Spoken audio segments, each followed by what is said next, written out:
A tiny device at the center of a mounting controversy. I feared for his life. Vaping is a multi-billion-dollar business now being clouded with concerns of illness and addiction. They're promoting the products as ways to affiliate with your friends. People on all sides are now weighing in. I have not smoked a combustible cigarette in over 7 years. Our lungs like water, our lungs don't like oil. Several states already moving to ban certain vape products. But is a ban the answer? This week we're in Michigan where that debate is going on right now. That would impact all 70 of those employees. Are e-cigs a healthier alternative to smoking, or do they come with serious health risks that need to be addressed? This week we're clearing the smoke to give you the facts. This is The Race.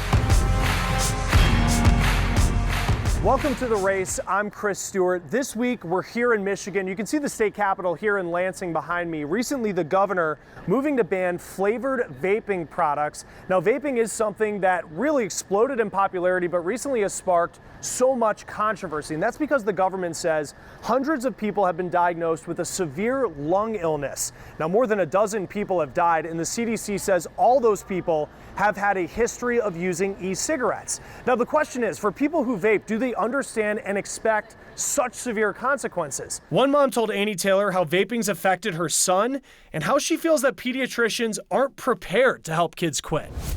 I have a son who started vaping at about 14 or 15 years old. When mother and nurse Kristen Boparland found out about her son Cade's vaping addiction, I feared for his life. She sprang into action and went right to her son's pediatrician. Initially, it was a little bit of a struggle. I think on the local level, pediatricians more out in the rural areas are still struggling with how to treat these kids. Her son's pediatrician would not prescribe traditional nicotine addiction treatments for her son. The nicotine replacement therapy, for example, gums and patches, aren't FDA approved for children. Dr. Ahmad Rashid, a pulmonologist with Swedish Medical Center in Denver, understands why doctors may be hesitant. We physicians are very tuned to following rigorous protocols.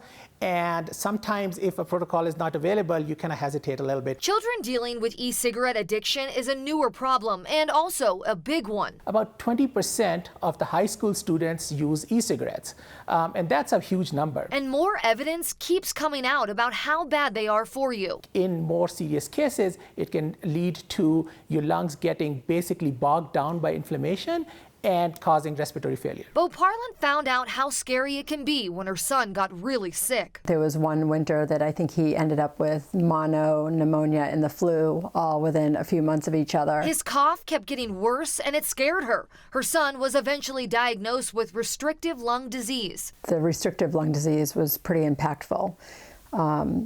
He had hopes of playing hockey in college. Boparland found a doctor who was willing to help, but her son is no longer able to participate in sports. Are his lungs so compromised that he's not going to be able to fight it off, and he's going to be the next kid in the hospital? As she looks ahead to her son's future, she has so many unanswered questions. I'm Annie Taylor for The Race.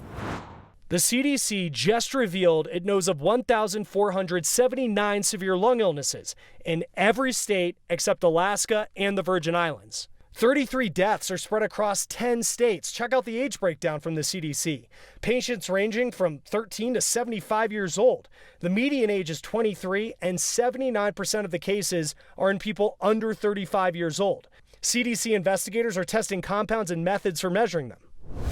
Now, all of this made us wonder what happens inside vaping devices to turn those chemicals and compounds into giant clouds of vapor. Our animator Nick Rafferzo explaining how it works. They're the hallmark of vaping. Massive clouds, sometimes in different shapes. But how does a little e-liquid become this? We're going inside an e-cigarette to find out. The devices usually have 4 main parts: a reservoir that holds e-liquid, a battery, a heating element, and a mouthpiece.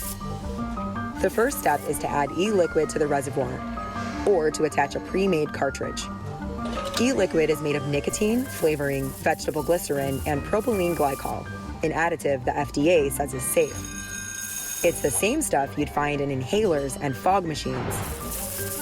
Next, the battery warms up the heating element and that vaporizes the e-liquid. That vapor travels through the e-cigarette, out the mouthpiece, and into the lungs.